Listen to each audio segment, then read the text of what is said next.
یہ معاملہ یقینی طور پر اٹھایا جائے گا کہ الیکٹورل کالج مکمل نہیں ہے۔ اس کے علاوہ صدر الوی کے حوالے سے خبر یہ کہ ایوان صدر الوی صاحب سے پاک ہو گیا، انہیں گارڈ آف آنر پیش کر دیا گیا، وہ اکیلے ایوان صدر سے رخصت ہو گئے۔ انہیں الوداع کرنے کے لیے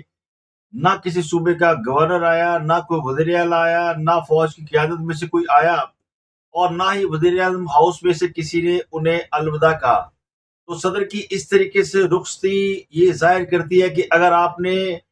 اپنے فرائض منصبی کے ساتھ انصاف نہیں کیا تو پھر دنیا آپ کے ساتھ وہی سلوک کرے گی جس کے آپ مستحق ہیں۔ الوی صاحب کا مجھے لگتا ہے کہ ایوان صدر سے رخصت ہونے کے بعد برا وقت شروع ہو جائے گا۔ ان کے خلاف آرٹیکل 6 کے 2 مقدمات جو ہے وہ انتظار کر رہے ہیں۔ انہوں نے اپنے 5 سالہ دور صدارت میں پوری کوشش کی کہ وہ پاکستان کے صدر نہ بنے بلکہ ایک مخصوص سیاسی جماعت کے کارکن کے طور پر اپنے فرائض انجام دیں۔ عمران خان صاحب کے دور حکومت میں انہوں نے ایوان صدر میں ایک آرڈیننس کی فیکٹری لگا رکھی تھی، اور جس کا جی چاہتا تھا ان سے وہ آرڈیننس اپروو کرا کے اپنا کام نکال لیتا تھا۔ تو اب جھکے ہوئے کندھوں کے ساتھ ان کی رخصتی بڑا ہی یعنی دل سوز منظر تھا، اور خواہش تو یہ کہ پاکستان کے سب سے بڑے عہدے پر فائز شخص کو، جو سپریم جوڈیشل کمانڈر ہوتا ہے، تمام مسلح فوج کا باس ہوتا ہے،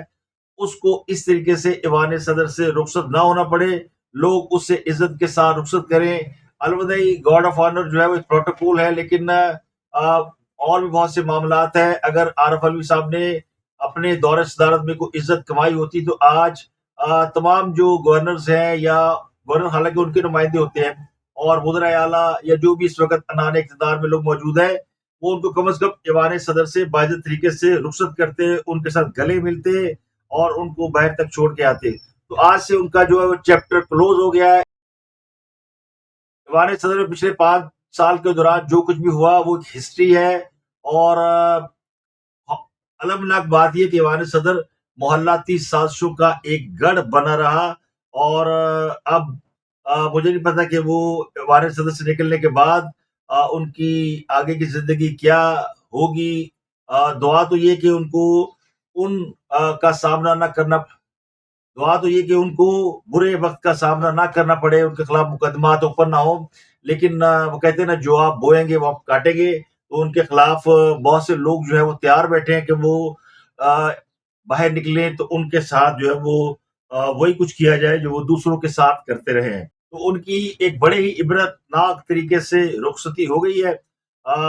جب وہ اقتدار میں آئے تھے تو ان کے بارے میں تصور یہ تھا کہ پاکستان کی تاریخ کے سب سے پڑھے لکھے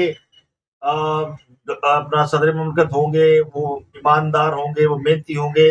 لیکن انہوں نے اپنے صدر کے عہدے کے ساتھ انصاف نہیں کیا۔ بنیادی طور پر ان کا تعلق جماعت اسلامی سے تھا، اور بعد میں یہ تحریک انصاف کے ممبر بن گئے، اور تحریک انصاف کراچی کو انہوں نے سنبھالا۔ اور جب عمران خان نے اسلام آباد پہ چڑھائی کی تو اس وقت یہ انہوں نے وہی کردار ادا کیا جو کہ 9 مئی کو اعجاز چودھری نے ادا کیا تھا، یعنی کہ لوگ پارلیمنٹ ہاؤس تک پہنچ گئے ہیں، چڑھ گئے ہیں اور اندر گھس گئے ہیں۔ جس طرح اعجاز چودھری صاحب نے 9 مئی کو کور کمانڈر ہاؤس پر حملے کے بعد یہ گفتگو کرتے فرمایا تھا کہ ہم نے کور کمانڈر ہاؤس کو سمیش کر دیا۔ تو یہ بڑا ہی ایک المناک سا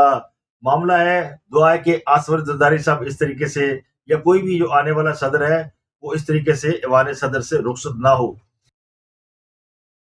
اور تھا جس کا انتظار، وہ شاہکار آ گیا۔ عمران خان صاحب نے آئی ایم ایف کو خط لکھا، اور خط میں لکھا کہ پاکستان کا زن بچہ کولو میں پیس دے، انہوں نے دھاندلی کی ہے، مجھے ہرا دیا ہے، تو ان کو آپ نے امداد نہیں دینی، ان کو آپ نے فنڈ نہیں دینے، ان کے ساتھ آپ نے کوئی معاہدہ نہیں کرنا، کیونکہ پاکستانی حکومت جو ہے وہ غیر آئینی ہے، غیر قانونی ہے، دھاندلی سے آئی ہے، تو یہ آپ کے پیسے کھا جائے گی۔ تو عمران خان صاحب نے ہر وہ حربہ اختیار کیا جس سے پاکستان کو، پاکستان کی عوام کو اور پاکستان کے استحکام کو نقصان پہنچ سکتا ہے۔ خان صاحب جنہیں اللہ نے بڑی عزت دی اور مسلسل دیتا آ رہا ہے، الیکشن میں بھی ان کو عوام نے بھرپور مینڈیٹ دیا، اور لوگوں نے باوجود اس کے کہ عمران خان صاحب کی بہت سی چیزیں ایسی ہیں جو کہ لوگوں کو پسند نہیں آئی، لیکن لوگوں نے ان کو ووٹ دیا، ان کو سپورٹ کیا اور ان کا ساتھ دیا۔ لیکن عمران خان صاحب نے پھر بھی عوام کے ساتھ ہاتھ کرنے سے گریز نہیں کیا اور انہوں نے IMF کو خط لکھ دیا۔ ہاں صاحب کا خیال یہ ہے کہ وہ اتنے بڑے لیڈر ہیں کہ وہ کسی کو خط لکھیں گے اور دنیا ان کی باتوں پر توجہ دے گی۔ دنیا ان کی باتوں پر ضرور توجہ دیتی کہ اگر انہوں نے بھی وزیر اعظم پاکستان کی حیثیت سے دنیا میں عزت کمائی ہوتی، لیکن ان کی پاکستان کے اندر تو عوام میں پذیرائی ہے، لیکن دنیا میں ان کو اتنا اکنالج نہیں کیا جاتا۔ محترمہ بے نظیر بھٹو جب اقتدار سے باہر نکالی گئی تھی یا ان کو پاکستان سے ایگزائل میں جانا پڑا، تب بھی ان کی ایک جو پولیٹیکل ویلیو ہے وہ پوری دنیا کے اندر رہی تھی۔ یورپ اور امریکہ میں ان کو اکنالج کیا جاتا تھا، ان کی بات سنی جاتی تھی اور ان کی باتوں کو سمجھا جاتا تھا، ان کو اکنالج کیا جاتا تھا۔ عمران خان صاحب کے ساتھ معاملہ الٹ ہے۔ عمران خان صاحب نے بڑی کوشش کی کہ وہ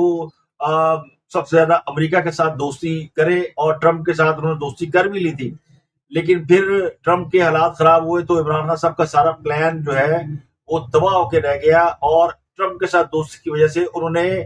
جو ممالک امریکہ کے زیر اثر تھے ان کو بھی آنکھیں دکھائی، جن میں سعودی عرب اور ملیشیا وغیرہ شامل تھے۔ اور پھر اس کا انجام یہ ہے کہ جب سے عمران خان جیل میں ہے کسی ایک ملک نے بھی ان کے لیے کبھی آواز بلند نہیں کی۔ عمران خان صاحب خط لکھ رہے ہیں تو خط کا نتیجہ وہی نکلا ہے جو کہ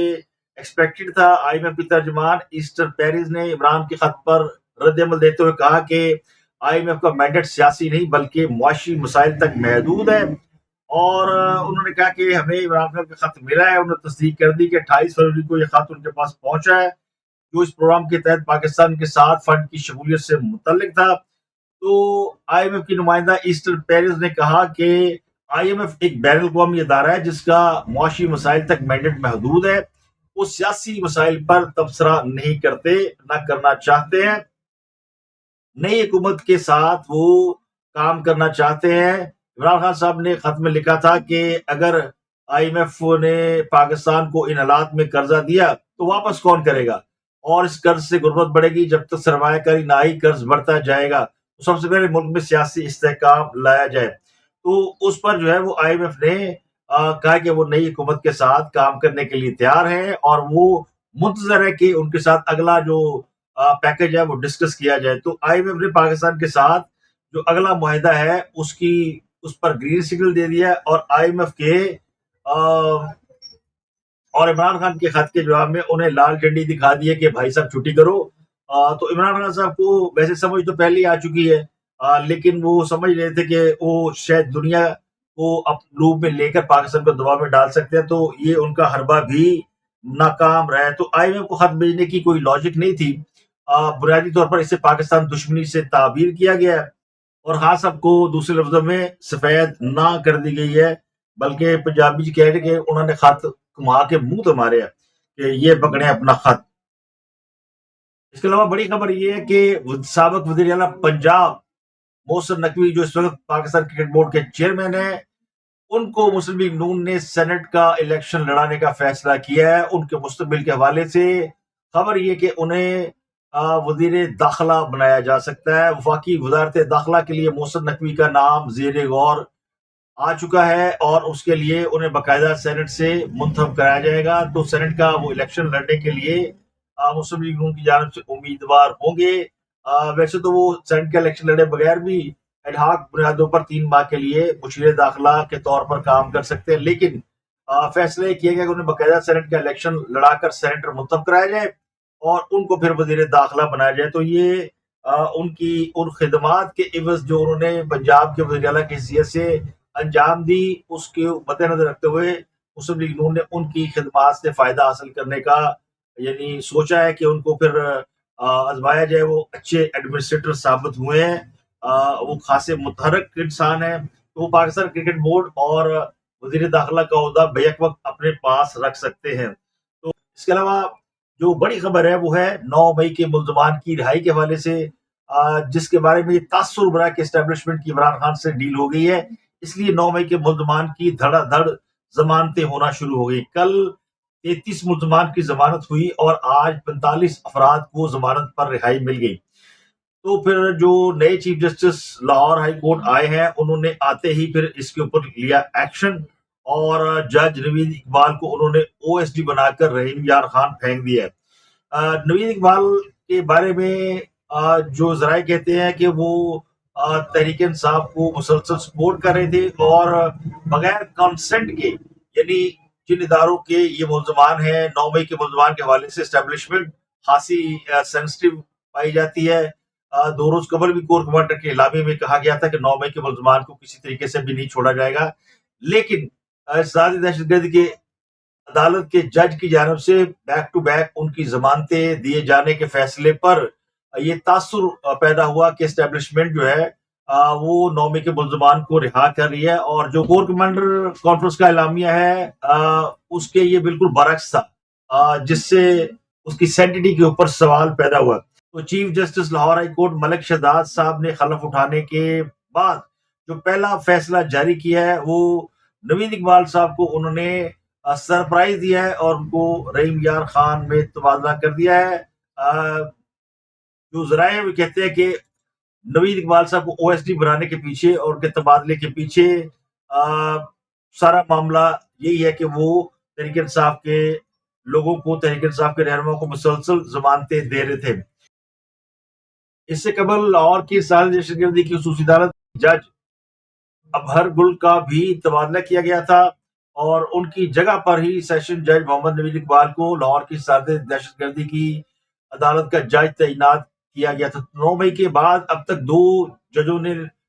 کور کمانڈر ہاؤس کے ملزمان کے کیسز کی سماعت کی ہے۔ یہ جج ابہر گل ہیں جنہوں نے لاہور میں کار کی ٹکر سے جاں کرنے والے خاندان کے مقدمات، 9 مئی کے واقعات بشمول جناح ہاؤس حملہ، مسلم لیگ نون کے رہنماؤں کی جانب سے اشتعال انگیز گفتگو کرنے کے مقدمے سمیت کم از کم